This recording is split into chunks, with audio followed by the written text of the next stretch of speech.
1, 2, 3, 4. Do you feel your sex life is quite lame? Perverted Podcast. Scared that your desires might be strange? Perverted Podcast. Come and join the kinky world of play. Perverted Podcast. Hello and welcome to Perverted Podcast, the show where we explore the adventures of the kinky lifestyle, sex, and the human mind. Recording on Zencaster, where Donis got so excited when I asked him to make me some throat coat. He seemed disappointed when I pulled out the tea kettle. I'm Path Girl. I'm Count Boogie, sad face. Did you at least give him a hand job? No, I didn't. Oh, and he my. actually, he went to get his hair cut. He went back to the barber that did his hair and beard for the wedding because he just wanted to he needed a little sprucing up. And he came home. I'm like, oh, you look so sexy. I'm like, I can't touch you right now. Don't get sick. Don't you have like all these parties and stuff coming up that you got to do? Yeah, I got a party I'm attending on Sunday, and then Monday's my birthday. So, no, if I'm not feeling better by later tonight, I am any antibiotics in the house. I'm starting, and tomorrow I'm dragging my ass to urgent care. I'm not going to be sick on my birthday. Nope. I like how you're just going to will it. It's just, Mm-hmm. I'm just, that is Nope. the strong will of the Path Girl. I will not be sick. I will dominate this. I will dominate. I remember growing up, I was probably about 11 or 12, and I got strep throat right before my birthday. So my mom actually had to postpone my birthday party a couple of days. I mean, thankfully she was able to do it. And then for the whole week leading up to that party, because I couldn't eat, and I literally was listing like apple juice and applesauce. I lost like 10 pounds, and I was a chunky kid. So the first thing, like, everybody sees me at the birthday party, they're like, "Oh, so you're so glad you're feeling better. You look great." I'm like, "Yeah, because I haven't eaten in like 10 days." Like, Jesus. Oh my God. Yeah, the strep throat diet is not a good diet. I've done that. That was early in the show. I think that was literally year one. When I got strep throat, really, I'd never had it, so I didn't know what it was. So I kept trying to wait for it to get better, and then it just finally, I died. You never had strep throat as a kid? You only had it as an adult? No, I only had it as an adult. Oh, God. And then, fortunately, I had it a couple more times, but the second I knew what the things were. So the second I feel those things, it's straight to antibiotics, do not pass go. And whatever. Yeah, you know where I am right now. Especially when Donis tells me I'm snoring when I sleep. I mean, I snore every once in a while, especially when I was heavier. But like when he's telling me, "Yeah, you were snoring a lot," I'm like, no. Yeah. I got shit to do. So No, we have shit to do. What? So I'm kind of excited. I'm just like barging in here. So, I need to talk about. I finally had that scene with Doc. Yes. Yes. How did that go? Oh, that was fucking amazing. Absolutely fucking amazing. He had a party at his house, 2 weeks ago now, or about a week and a half? And I had messaged him earlier in the week, because, like, ever since Kat passed, he's been slowly making steps into the kink world, and he's been playing with some people, and it's just kind of like, we're trying not to overwhelm him. So, Right. but I, like, kind of sat there and I'm like, never mind the fact that even before Kat passed, it's like, I haven't played with Doc in quite a while. So I messaged him early in the week. I'm like, "Hey, you remember that thing we used to do? I kind of would like to do it again, please, and thank you." And he's like, "Oh, absolutely. You're on the first on the dance card." I'm like, yes, I'm first on the dance card. Okay. So as soon as we got there, we kind of settled all in, and then he kind of looks at me and goes, "Let's go pick out some toys." I'm like, "Okay." So I did ask him to go lighter than we normally do, because, I mean, he does have a heavy hand at times, but he's very respectful when I ask him to go light. So we picked out, he's got a rubber serrated flogger that I always love. He picked out a regular flogger just kind of for some thuddy stuff. I have a little chain whip toy that I like. It's kind of a mixture of leather and metal. And then he said, maybe we shouldn't do a whip for a final. I said, no, let's finish with a whip, because I love that stingy, and I love the marks it leaves, those little. And I also had him do one of my evil sticks. It's a little stick where it's got a tombstone on the end of it, so you could smack with it, and it's really, really, really, really bad. And you get a little tombstone mark on your ass. Yeah. So he started out really easy, and he started with the flogger, just kind of bring the blood to the surface, and then he started in with the rubber serrated flogger, which is kind of like a little more bitey. So I was like, okay, let's get some bites in the shoulders and bites in the butt. And when Doc plays, especially when he does stuff at his place, he can play all around you. It's kind of like he could do a 360. So then he started like doing stuff to my boobs and especially under my arms because my hands are up in cuffs and I can't really go nowhere. So he's getting all that tender meat. I'm like, wait. We didn't talk. Wait, no. And he's like, oh, well, you didn't say. And I'm like, it's fine. So he breaks out the evil stick. And he starts, tapping it lightly. And then he hits my butt, one side of it. And I'm like, whoa, oh, fuck that. Yeah. He hits the other side of it and I yelp and I start to like back away from him. And then he circles around to the front and I'm like, oh, fuck, he's going to hit my boobs with that. Oh, no. So then, he did the left side first and he hit it and I winced and yelped and kind of like pulled back from it and took a breath and okay, and all right. And he's always one for that fucking symmetry, you fucking tops and your fucking symmetry. So he hits the right breast hard, and I wince and I yelp and I pull back, and then I look down. I'm like, oh, I'm bleeding. The tombstone's got like sharp edges on it, and he just caught me the right way. So one of the edges of the tombstone actually cut my skin. I started to bleed. We're like, okay, wait, hold on. Oh, wow. Flag on the play. We need a Band-Aid. Hello Kitty Band-Aid, titty, go. Yes. So one of our friends stepped in and cleaned me up real quick and put a Band-Aid on, and we continued with the scene. And we got to the point where we finished with the whip. And, playing with a whip can be very intimidating, but at the same time, it's very relaxing because it's just, you get these little flicks. You kind of just feel them. You just get a little flick. And then every once in a while you get that pop of the end of that string. Right. And that's what's the bitch. And especially he was, working around the front, and he just hit me just right where the string went. I was playing topless, but not bottomless. And I was wearing a thong, but the string managed to catch me right in between the legs and go right up to my clit. Oh, do you get a prize for that? Is that just like a clown come out with like a cherry pie and just hand it to Doc and be I don't know how he did it. And like he literally the string, like there's been times he's caught me with a flogger, and like one of the falls will go straight up my spine. It's kind of like up my spinal column. But then, like, he literally, that string caught me right in the center of my crotch and just went straight up Main Street I even said to him, you just hit straight up Main Street. And all my friends started dying, laughing, going, oh my God, you went straight up Main Street? Oh my God. Oh gosh, yes. It takes years to be able to clit hit with a whip. I'm telling you. It was just lucky shot, I think. But I mean, like he's very accurate with it, but it was just kind of like I kind of stopped for a second and like crossed my legs and I was like, wait, I need a minute. Your brain's like, what do I don't know. Is that too much? What's happened? Were you spacey by this point?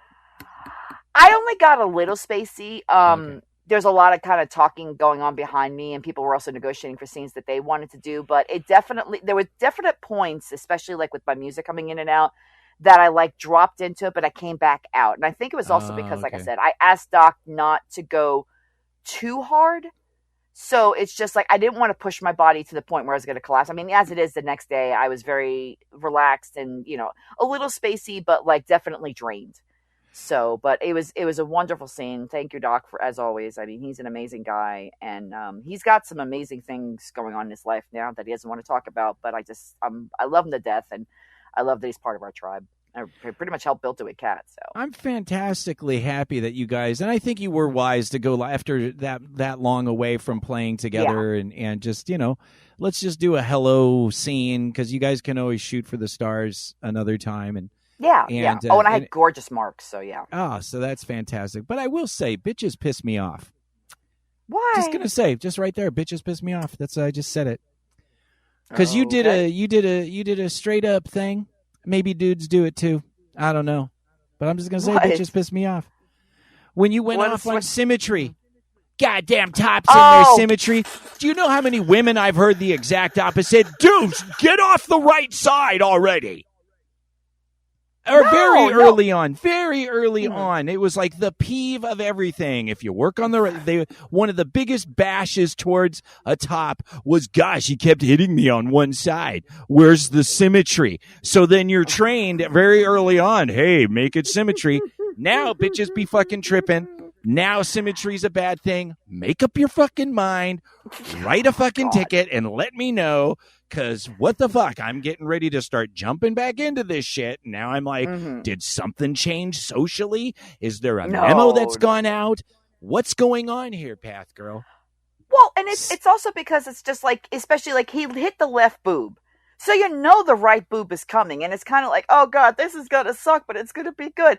And then when it actually happens, it's like, fuck you. And okay. Yeah, it's a little dance we do. Your feelings are absolutely valid. I'm just saying. Yes. What the fuck? Symmetry I can't follow feelings anymore.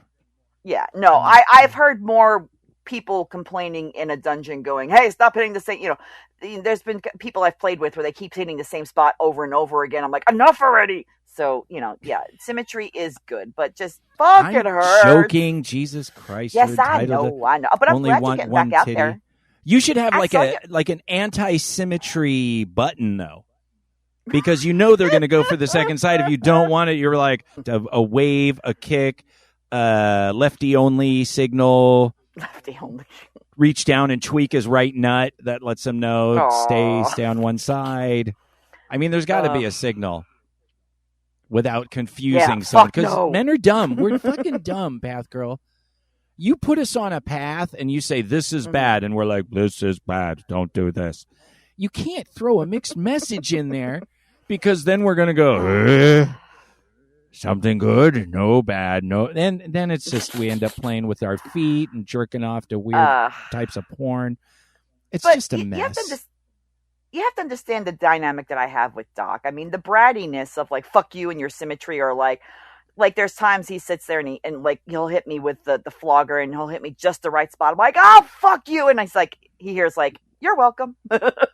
Yes. It's the way, like the whole times are like, he'll sit there, like he'll try to hit me with something and I'll kind of back up a bit and like, are you trying to dodge me? I'm like, no. It's your language. Pretty much. Oh, I like that term. Brand new word. Play. That's your play language. Because it's not love, it's play language. Planguage. Yes. That's the planguage you have between you and Doc. And you and Donis have a different language. Yes. And yep, there's a new word. There it is. It's right there. Perverted Podcast. Copyrighted. Episode 453. Yes. Planguage. You might not be the asshole, baby, don't sweat it. We're gonna tweak your brain nipples and you won't regret it. Talking about your stuff that you're asking all about on Reddit. We have a decent little topic here. Yes. That I don't know what angle you're going to take on this, but I know where I'm going with it. Okay. It is a familiar theme. Unfortunately, someone had an experience that kind of went baddish for him. Kind of, okay, it went bad. I'm looking at the title. I'm like, no, we should qualify this as bad. Dumped during sub drop. Ouch. That's okay. Yeah. This is bad. Boogie was tripping. I recently had an intense sexual experience with my Dom/boyfriend. Full-on relationship. Through no fault of his, defending him, he was unable to provide aftercare. I experienced terrible sub-drop. No. And a few days later, while I was still very low, he broke up with me. Yeah. Go smooth timing there. Yeah. It's been about 4 weeks, and I still feel worse than I would after a normal breakup. I suspect that the situation is exacerbated by the fact that I was still in a brutal sub-drop. That's a very, very heavy adjective.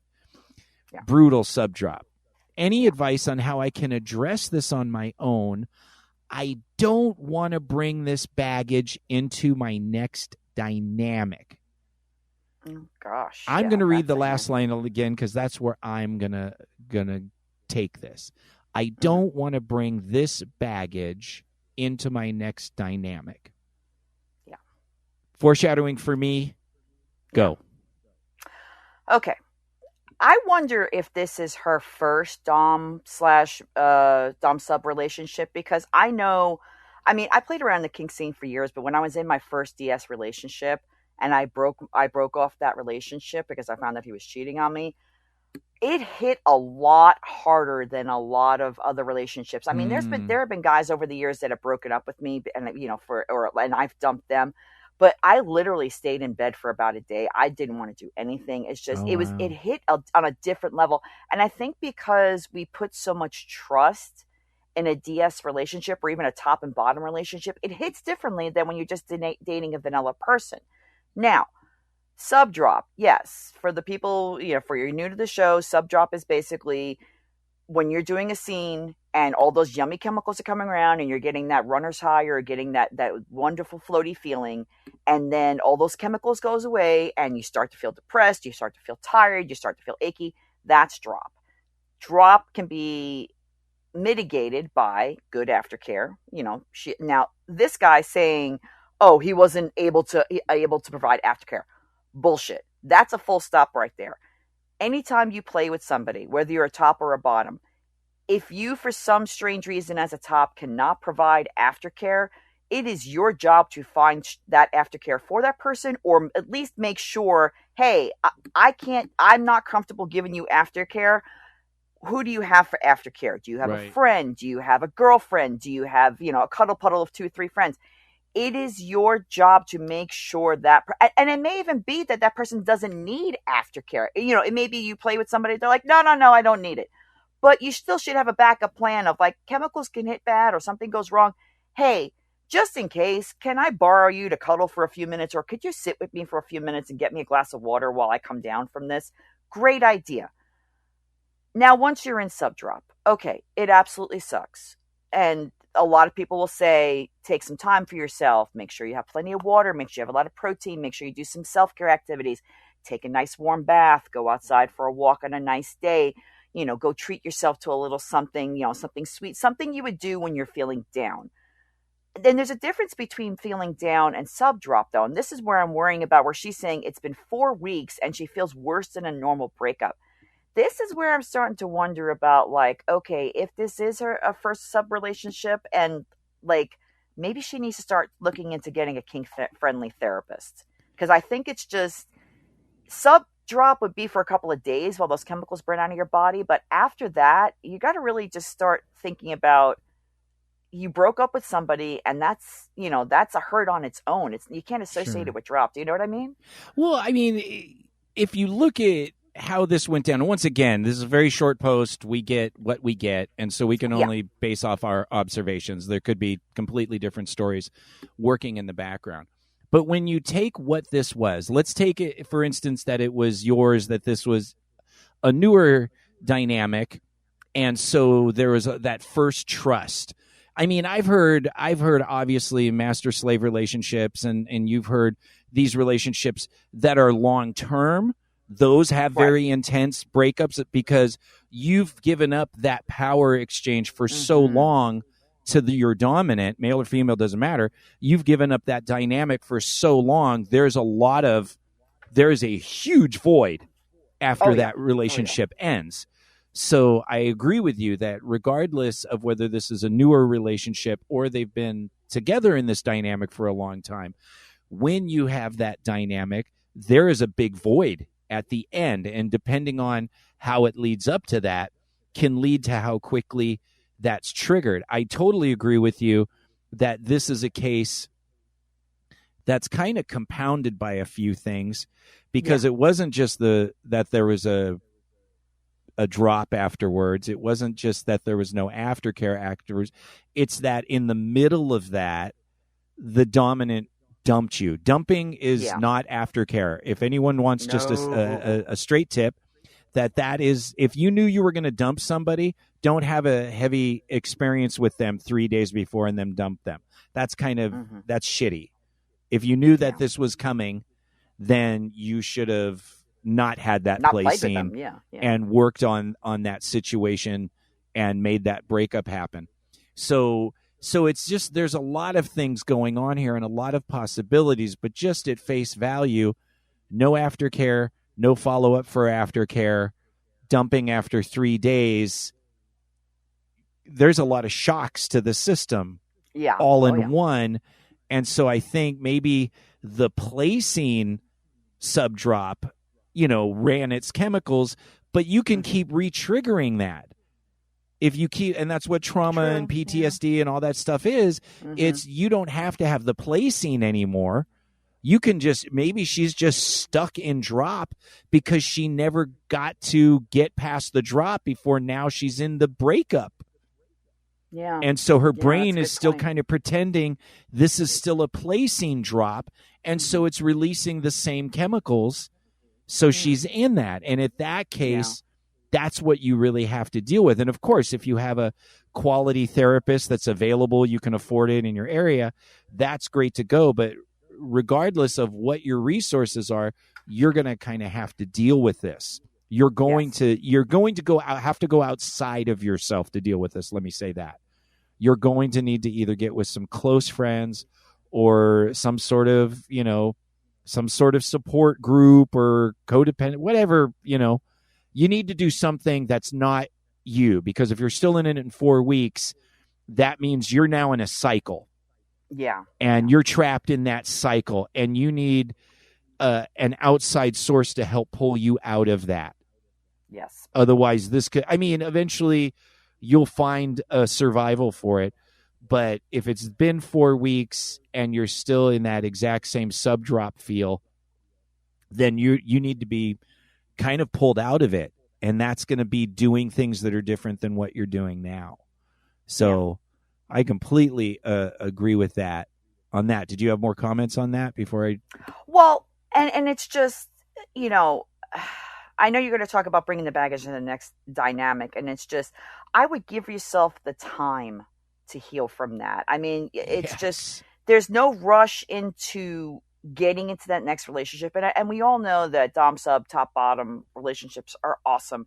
But I mean, like, you even beat me over the head many, many years ago when we first started becoming friends. Just basically like, you need to be okay with yourself, because otherwise unwillingly you're going to drag that baggage in, and it's just, it's going to be, it's going to be just like it was last time. And even more recently with the changes that are going on in mine and Donis's life, it's like, I've been noticing that, like, I'm not dragging the baggage in, but the baggage is kind of sitting outside the door, and I know it's there, and it's like, nope, not bringing it in. We're going to, it's just, this is, I really think that after 4 weeks, I mean, maybe she is re-triggering herself, but it's just, this is where you need to kind of mourn this relationship, get some friends together, even if you can't get, a kinky therapist, which, there's so many kink-friendly therapists out there, but just get some friends together, especially in the community, and just kind of talk it out and go, this fucking sucks. Yeah. Get that support. Absolutely. Yeah.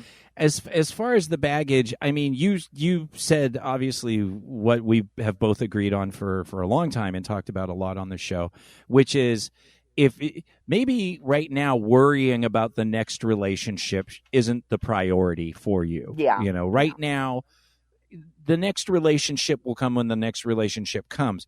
But if you are still in disaster mode, you're probably going to attract a lesser quality relationship to yourself. You're going to just be like, I want to fix this. So I just want to put someone in there and be a serial monogamous or whatever you're going to call it. You're just going to try to fill that void with another relationship.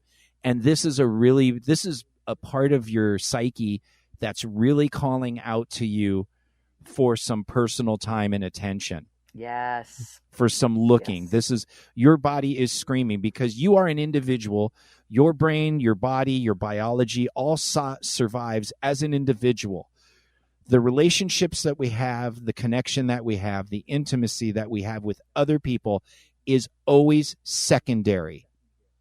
The first priority in your being as a biological creature is yourself. So if you can't learn to deal with that self, then it's a really good chance that you're literally going to use the next relationship as some sort of drug or fix to just distract you from. We've all done it. There's no righteousness here. Yeah. There's absolutely no righteousness. I've done it. You've done it. This is a normal thing. Yeah. But just saying, don't worry so much about the dynamic. If you make yourself better, if you do a little bit of work, and it could be anywhere from a month, 2 months, 3, maybe a year, whatever you need, just take the clock and throw it away. Yes. Because just say, I'm going to take care of myself so I can take care of myself. And however long that takes until you feel good about yourself. And then you're like, you know what? I'm ready to start dating again. Don't put a time limit on it, but also don't rush it. Because there's this great relationship with yourself that's sitting there waiting for you. And the second point I'm going to bring in about baggage is once you have gone through that and you're dealing with that, I think baggage gets a bad rap a lot of the times. Because you can call it baggage when you have an insecure partner that's like, oh, they always bring their baggage in. You know, another word from baggage is wisdom, life experience, evidence. Yeah, true. You know, true. Don't be so quick to crap on that evidence. You just have an opportunity right here from your entire life up to this point. The baggage is real. You're not getting rid of that unless you have like brain damage or a stroke or some sort of weird thing that literally kills all of your memories to that. What you have done up until now is part of your experiences. And you absolutely want to bring that into your next relationship. If you've dealt with it, if you've made peace with it and figured out what you can learn from it and how can I become a better person because of these things that I've been through? How can I self-advocate better? How can I take care of myself better? How can I make situations like this in my next relationship not occur? And you talked great about those things before. Having your friend group, having people around that you can talk to, putting things in place so if you have a bad play scene and the top can't be, you know, all that stuff are things that you can do and learn. But in a sense, that baggage becomes your power because you don't have to go through something like this again. What makes people scared of it is that people can't deal with it. They can't deal with the fact, and I've been guilty of this, there's nothing, it's a normal thing, that if somebody has all of these things and experiences, it weeds out the weaker people, the weaker potential partners.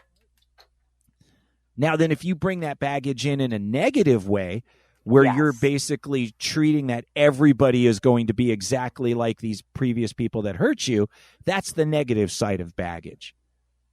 That's the negative side because you're not giving anyone a chance to earn their own trust and respect. You're absolutely labeling them, and then you self-fulfilling prophecy sabotage yourself, and those relationships go bad, or you keep picking the same shitty person to have a relationship with. But the positive side of baggage, that wisdom, that experience, that understanding, hey, this is how I react to these types of things. So I think the positive aspect of baggage should not be ignored. And I like it when my partners come in and say, I've learned things in my life. And here's what I learned. So that way we don't have to discover these freaking landmines together. If somebody can sit with me and say, hey, I've done this and I've had this negative experience, so I have to build trust in this way, that I can make a note of that. Avoid that landmine. Right. And then if it's something they want to work in, that it can become a great part. I've had great pieces of people's baggage come into our relationship that we now have something in our dynamic that I can help them walk through, which builds more intimacy.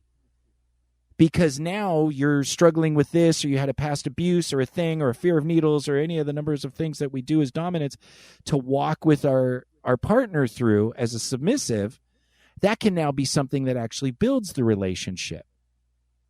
So I don't want people to be afraid of the baggage word, because I think it's not one thing. Well, and that's what I was about to say, because it's curious that you put baggage as wisdom, and then, you know what, I think that kind of puts the bow on the personal conversations I've been having with Donis lately, where it's just like we're talking about making some changes to our dynamics slightly, and it's just basically like I have a lot of past feelings and traumas that it's just like walking into this newer situation. It's kind of like, I know this is a completely 110% different person, but at the same time, I don't want to have the same reaction that I had with the previous people. So it's kind of like it's almost like going in with like the bags open, kind of going, look, here's what I got. And reframing that as wisdom is really, really interesting, because it's just, I know the baggage is there, and it's kind of like you said, how you choose to look at it. And it's just like, at least now going into this new situation, it's kind of like, okay, here's what happened last time.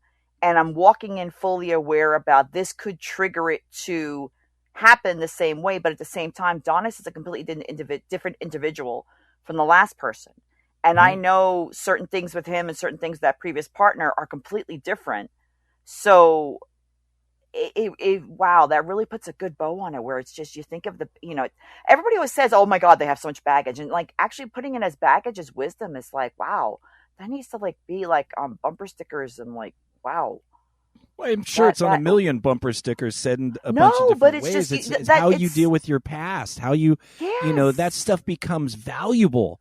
Like my baggage, all the stuff that I've gone through, all the crazy stuff, I can now use that. A perfect example of our baggage that you and I and Uncle Creepy have is golden, because now we can take all those fuck ups and we joke about it and we make fun of it, and oh my God, I did that. Oh, I did that. Oh, that hurt. Blah, blah, blah. And now we can actually turn that negative into a positive, because we get to help people with it. Yes. Maybe point out an opinion they hadn't thought of. Maybe throw out an idea that they hadn't thought of. So now all of a sudden, why would I want to hide those experiences when they're so valuable in helping people and getting out of myself? Like, I'm all fucked up right now and depressed and craziness that I don't want to share about. And I know the number one thing that I can do is maybe encourage the listeners with you and Creepy and have that conversation, get out of myself. So now all of my baggage becomes gold. It becomes something that's of value that also helps me, because now I'm not just thinking about myself. Yeah, that's the self-advocating that you need to do going into that new relationship. And it's just, oh, wow. Yeah, that just perfectly just wisdom. Baggage is wisdom. Oh, I need to put that on a t-shirt or something.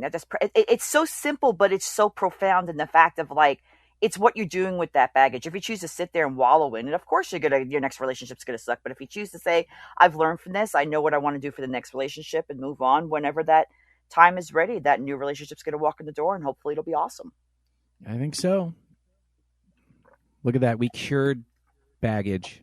Yes. Baggage is not a bad thing, people. It's what you do with it. Uncle Creepy lurks around your bedroom. Once you're in his clutch, he penetrates the places where your mama said that good girls shouldn't touch. I'm wearing an auspicious costume. So right now you're wearing a costume?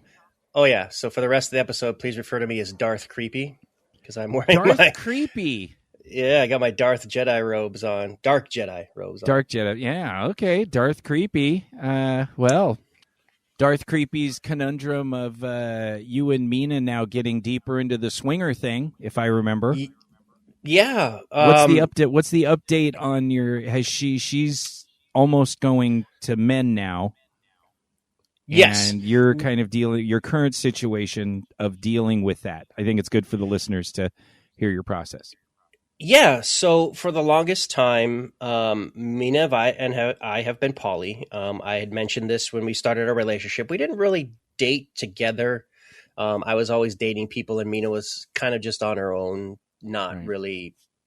I would say she's into it, but she just didn't feel like doing it. That's basically the easiest way to explain that.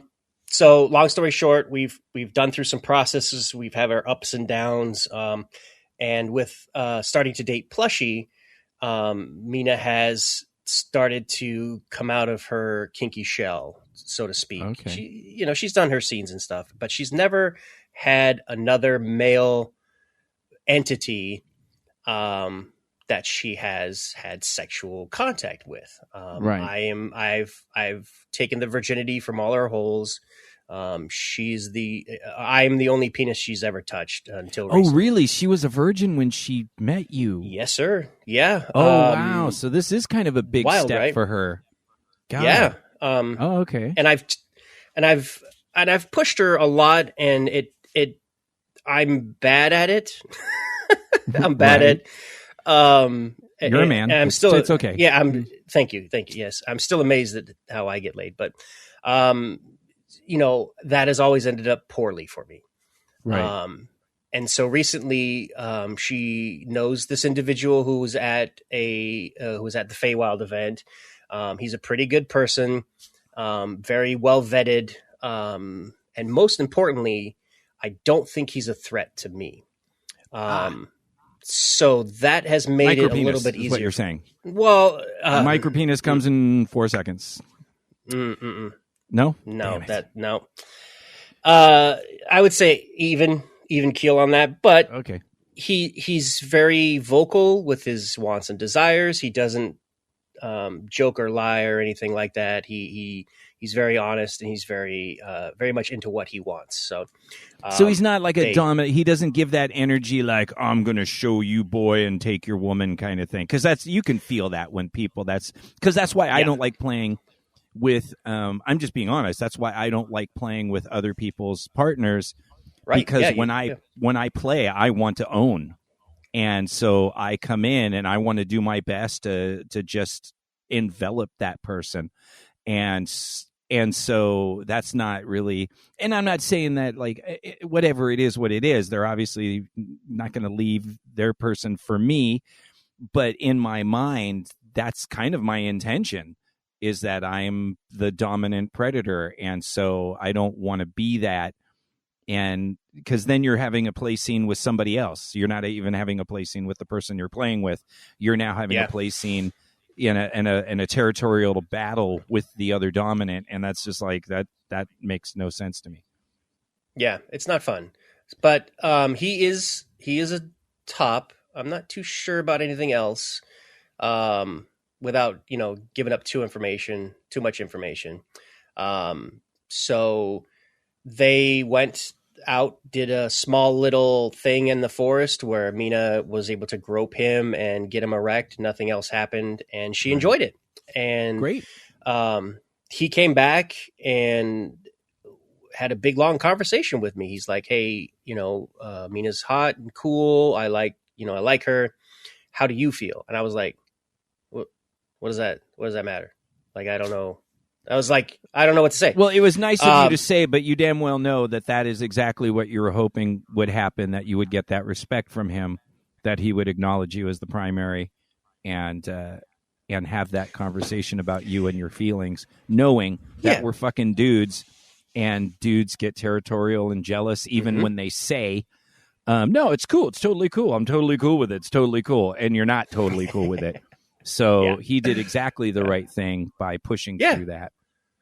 Exactly. And he said, hey, I don't do a cuck thing. I don't like that when it happens to me. So I'm not into it. I was like, this is definitely not that. This is right. This is like, you two can do your thing, and I won't be involved, because I kind of feel like it's a manipulation on my part to kind of like maneuver things. And that's, that's another thing that I started thinking about when I mentioned on my Fed about, having the cheat codes and being like, right. I don't think I told you, but that was kind of where I was going, was that's a total manipulation and fucking stupid. And this writing that I thought was really cool was actually just shit garbage, and I deleted it immediately. So right. Okay. That's what I was talking about. But to get to kind of to the ending here, because I know it's a long-winded rant. One of the feelings that I had that was very difficult for me to process was what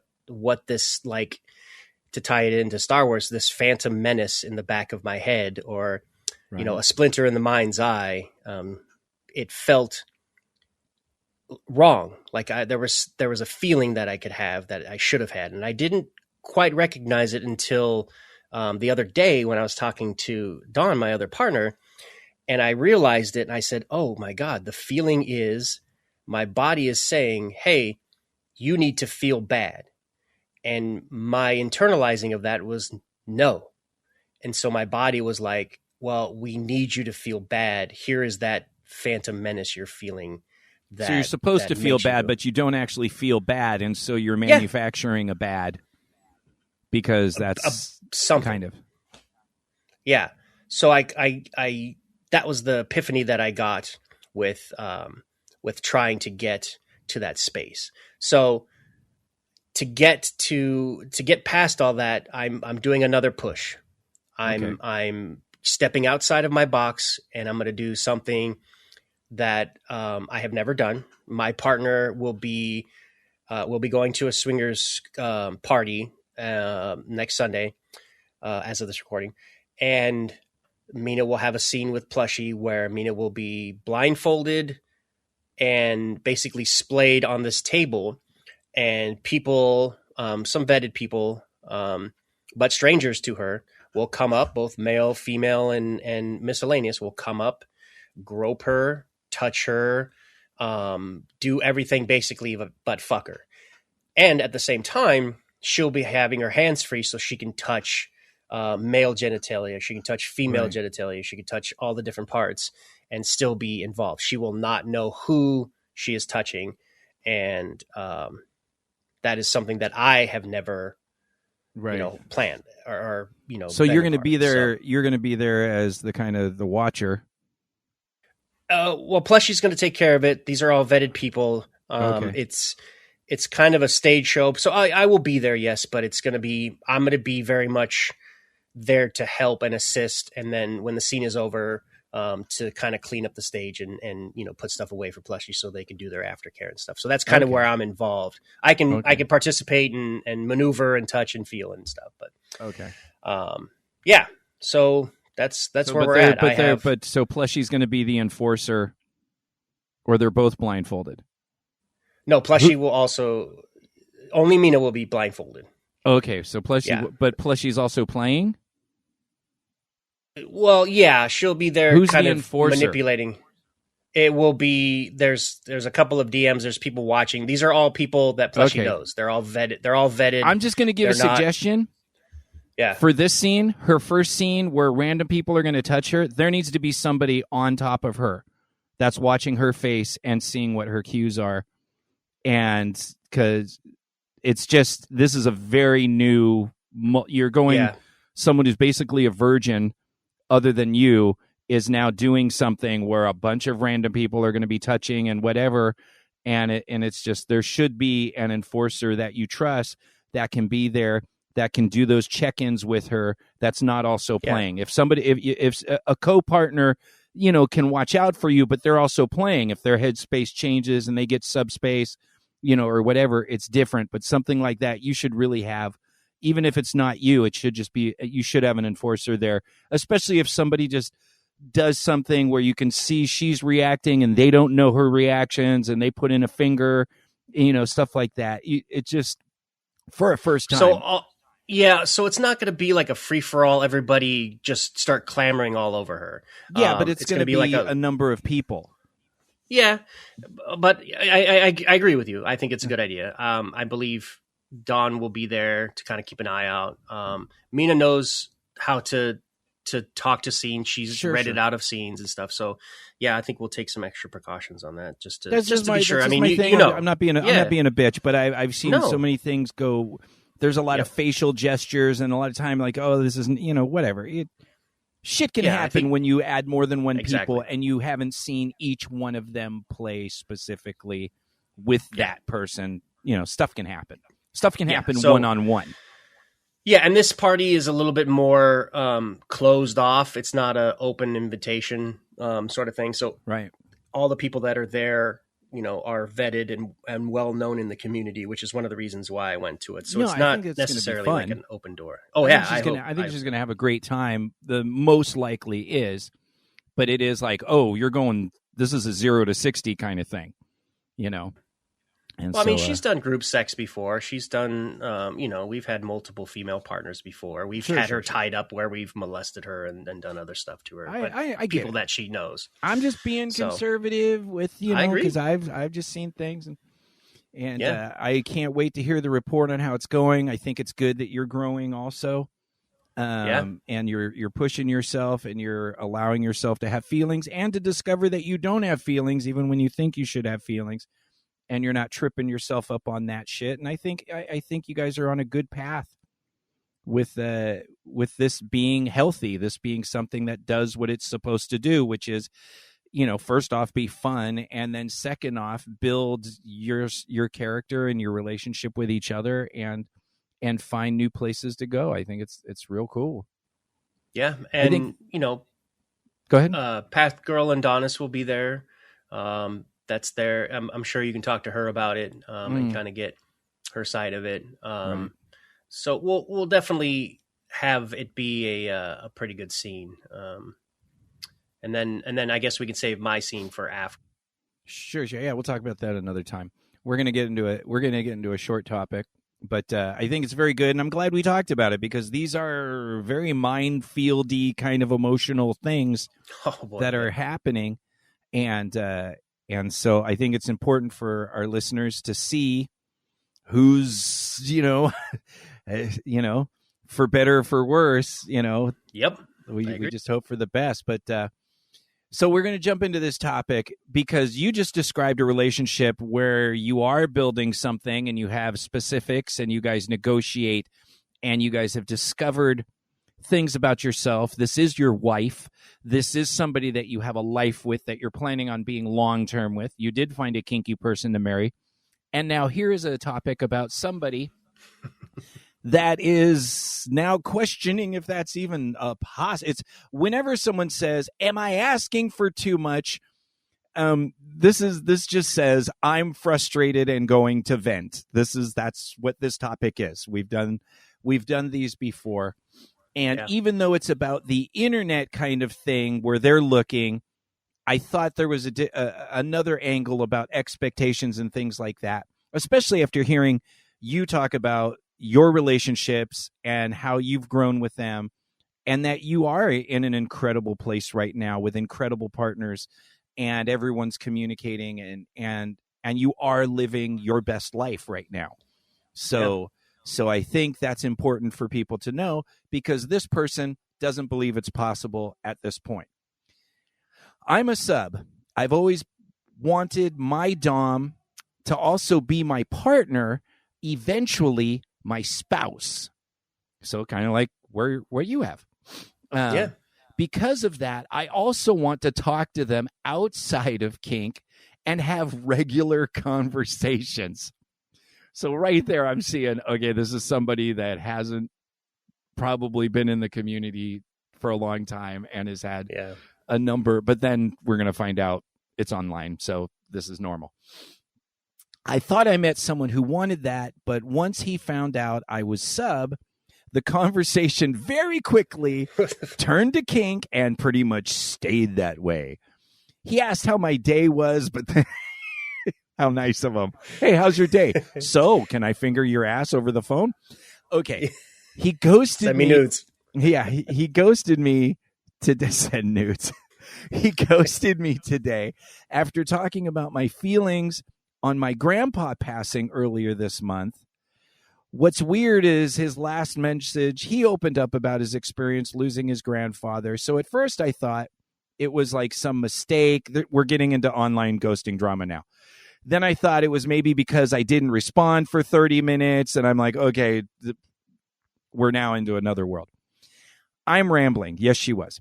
I'm sorry. I'm just not sure if me expecting to have a regular and kink interaction and conversation is asking too much, or if maybe I'm just not cut out for online dynamics.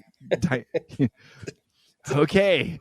Self-fulfilling prophecy, also correct.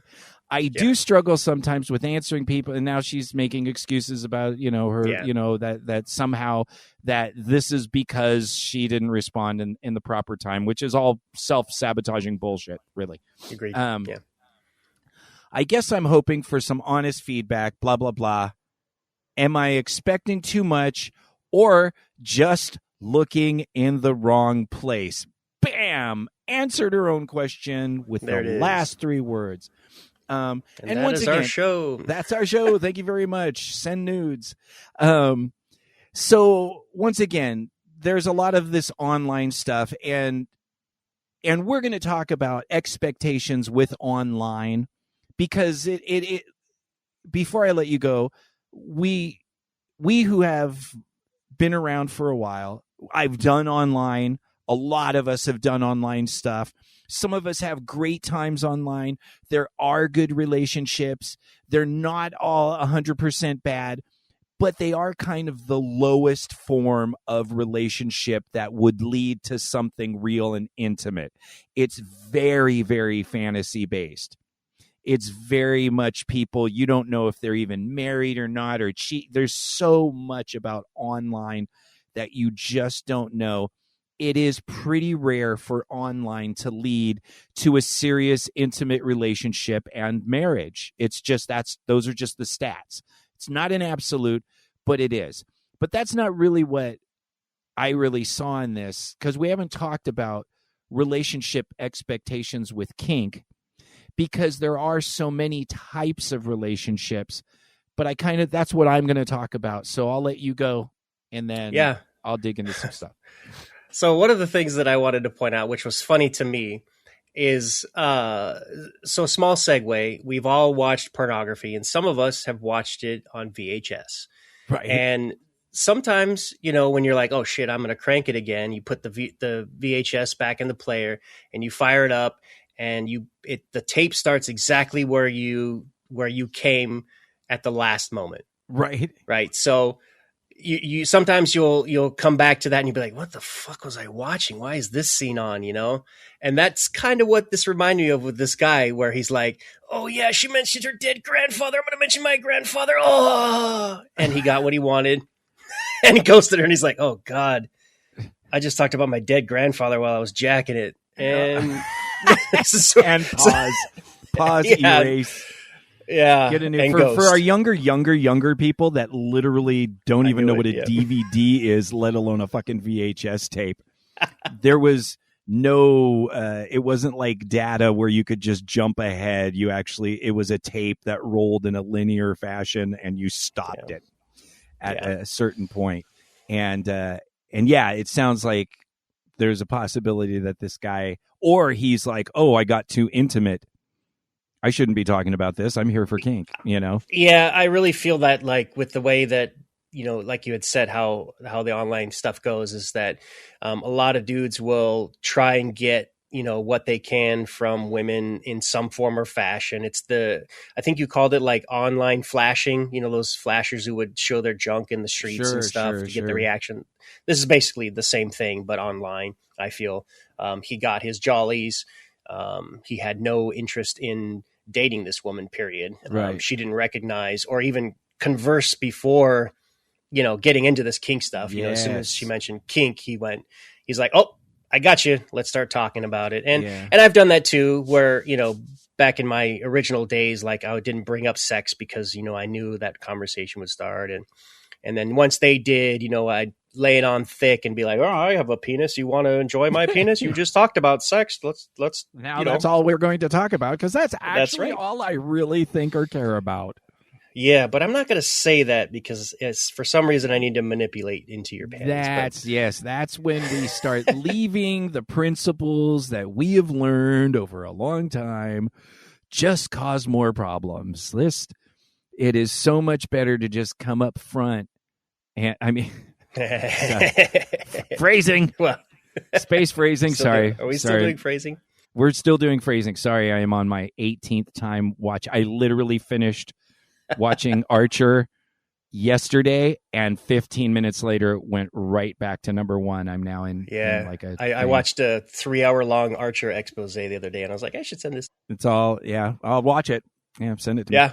But in this situation, I have no idea what we got on phrasing, and then I left phrasing.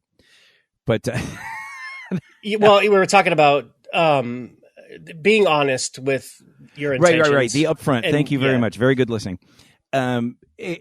We have learned, and I'm not saying this righteously, we learn through pain and suffering. This isn't, we learned, we now know, we are so wise. No, we learned because we fucked up 800,000 times not having those conversations. Even online, it's very important to be upfront with what your intentions are. Pathgirl went through a lot of this, and Pathgirl was very good about letting people know up front, what she was looking for, and that I'm not just looking for play. Of course, play is one thing, but I'm really looking for a relationship, somebody that I can do this for real with.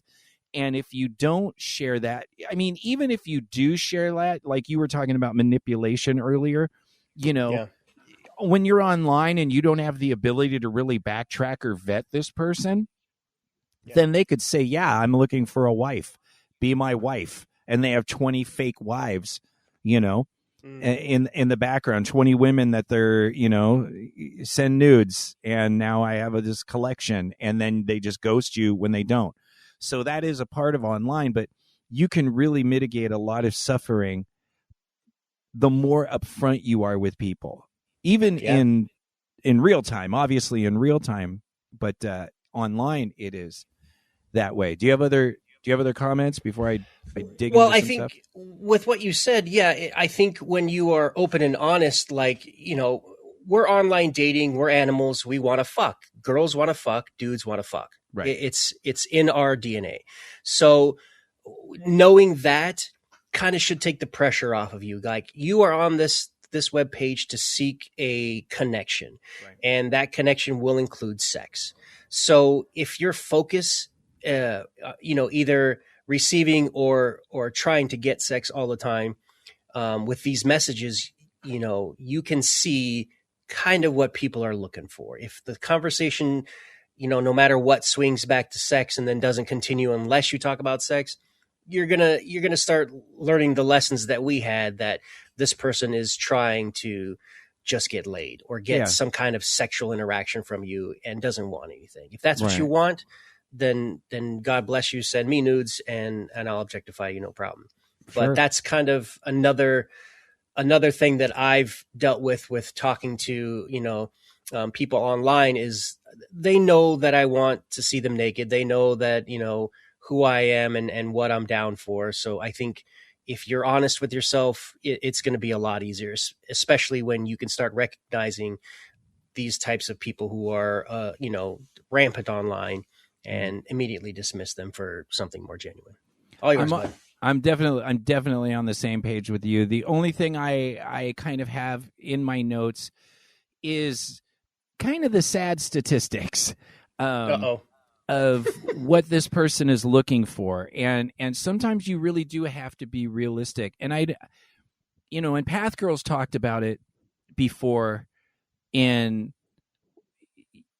we have an idea of what we want, and that's absolutely great. Kathy and I used to talk about this a lot. Yeah. Where you say, I want this, this, this, and this. And then you really go, well, what do I have to offer that attracts that? Number one is what I always come back to. Yeah. And then number two, if I'm frustrated and I'm struggling and this is taking a long time and it's taking longer than I want, I have to really look at the rarity. The more intimate, intense, monogamous, marriage-oriented, commitment-oriented, the more of that you want, the more rare that is to find. You think so? Absolutely. The more you want to be married and find a partner and a forever thing, that becomes more and more rare, especially when you come into a community that is sex-based, kink-based. That most of the people that are here are looking first for kink. That's why we're here. That's why we're not meeting people in bowling alleys and churches. We're here to meet kinky people because we're interested in kink, BDSM, and kinky sex. Yeah. So that's going to be the number one thing you're going to find. And it could be many different versions of that. This could be a polyamorous person that's looking for multiple play partners, or they're looking for a couple regular kinksters, or they're looking for someone they can top or bottom to, or there are just so many variables of what people want outside of a committed long-term relationship. Now you start getting into the people, and there's a good percentage of people that are looking for a relationship. They are looking for a commitment. They are looking to expand that relationship with one person. But once again, as you get bigger and bigger, when you start out, I want to meet someone who's kinky that wants to get married. We're obviously assuming that you want this to be an incredible person. That's the right type of attraction and all that giant list of things that you want. You're not just saying, I'll marry anybody. I'll marry any loser that fucking has a pulse just because they say yes. Unfortunately, that's what some of us do, and it winds up being disastrous, statistically. But the more you put that on, the smaller that those opportunities become. Before we even get into what are you doing that attracts that level that you want? Are you putting out if you want someone that's really, really great, are you putting out greatness yourself? Because if you're not offering a legitimate committed transaction. You're just having a fantasy. Yeah, true. You have to put in that work. Once you get up to that level of where I want to meet someone in this community that's focused on commitment and marriage and stuff like that, even when you find that person, 50% not going to work. So you're going to be married to that person. It's about putting those expectations and saying, what do I really want? And for me, this is why, and I'm different because I don't have I don't care about being in a committed relationship or whatever. I can achieve wonderful intimacy, literally giving someone a massage, that I have chemistry with and feel complete and talk about anything and open our souls to each other verbally. I don't need a big commitment to do that with someone. So for me, it's very easy to just have a lover that I see once or twice a month and they have their own job and life and whatever. But for some people that really need somebody in their life, that does make it more difficult to find someone. So you have to manage your expectations of the time it's going to take to find that. Pathgirl used to talk about this all the time. You may have to move. You may have to go to different places. You may have to attend different munches or different events. You may have to travel. You may have to really branch out to find that serious relationship. Because if you're in a smaller town or a town that doesn't have a big community of kinky people, then, you're going to run through those options real quick, and then you're not going to have what you want. So you have to kind of go, well, if I'm not going to get what I want, and this is where people get really pissy and bummed out. Yeah. Maybe I need to, until I find that serious relationship, Pathgirl did this, maybe I need to lower my expectations and say, maybe it would be nice to just find someone to have a non-sexual play scene with.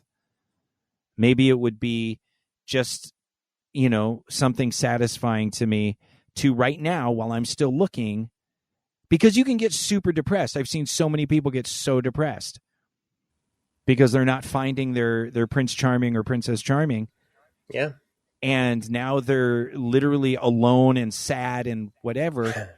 Yeah. It's like, you may never find someone. That's a fact. That's just a fucking reality.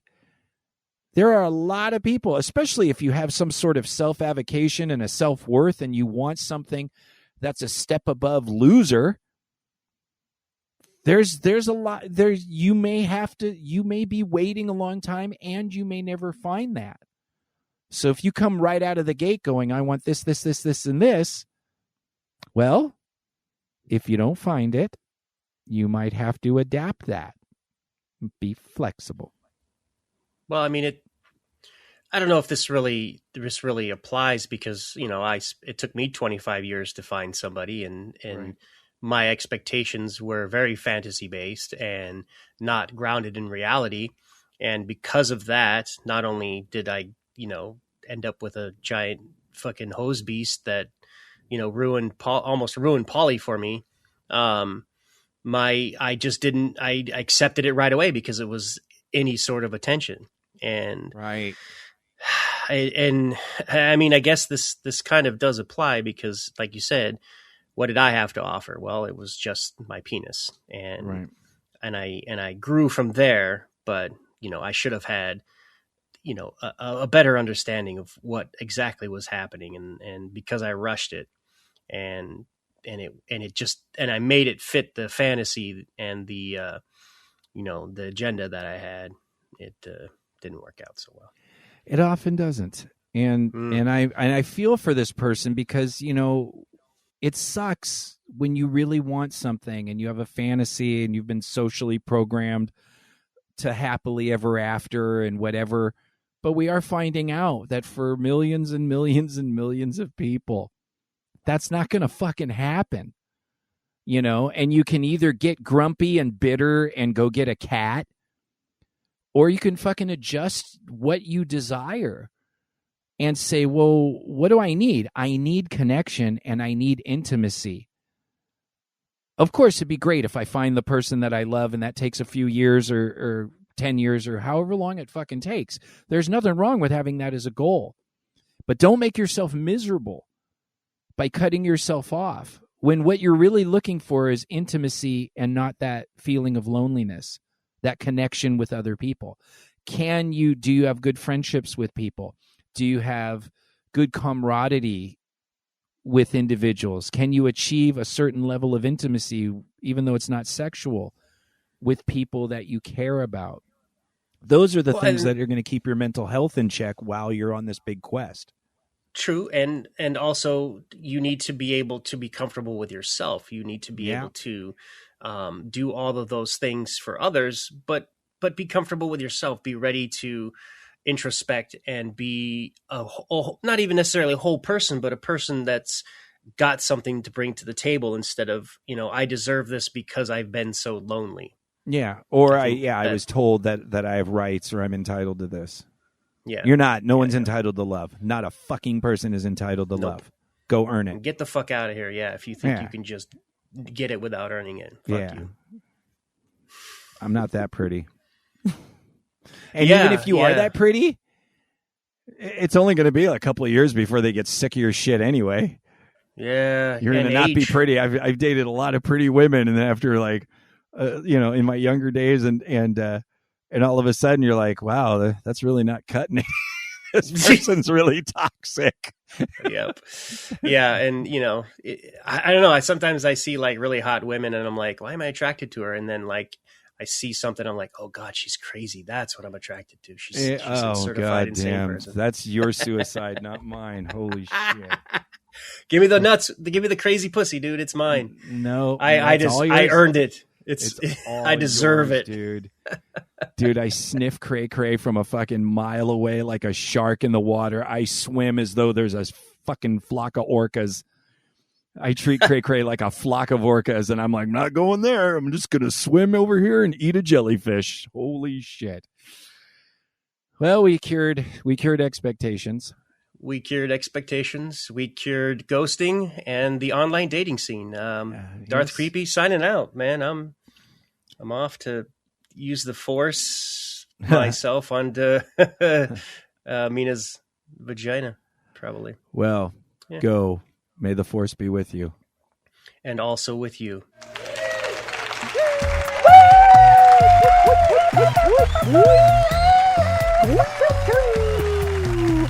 And that is the end of show 453. Thank you so much for joining us. If you have any questions, comments, or topics you'd like to talk to us about, please reach out to us at pervertedpodcast@gmail.com or find us on TikTok or Instagram under the name Perverted Podcast. And on FetLife, there is both a group and a page. Please help support the show by liking this episode and subscribing to it. And don't forget to share the show with your other kinky friends so other kinksters like you can find us. And if you'd like to support the show a little bit more, please go to patreon.com/pervertedpodcast and sign up for our $5 if you give a fuck level. And with that, you become a pee-pee sugar zombie. You get our shows a few days early, and you'll get a Patreon exclusive Happy Pee-pee episodes where all three of us are in the same room talking about topics that we don't talk about on here. And of course, love and smushy kisses around the world to our patrons. We love you. We do love you. And oh boy, was the last half a pee-pee entertaining. Seriously, people. Like, all my flabbers were gasted. I was on Creepy's couch crying in a ball over the things that Boogie was saying. You have to subscribe. Like, the last episode was like probably one of the best and worst Patreon episodes we've ever done. I was crying on Creepy's couch. I could not. My flabbers were gasted. Well, I got to keep you on your toes, kiddo. I get, all these years, I got to keep working on it. All right. Well, man, thank you guys so much for saving my life today. That's all I can say. You have no idea We love you, Boogie. what it's like to just be able to not have the world be about me. Because we go through those times, and it's, I don't ever want our listeners to think that we come. I mean, we are awesome. It is fucking true. Yes. You're here because we are love gods, me in particular. But also know that just by being here and just hanging out with us, you give us the ability to just get out of our own shitty lives and focus on making ourselves and our loved ones better. So what the world needs now is love, anal, sweet love, hard anal, and a finger in the pooter. And a finger in the pooter. We'll see you on the next one.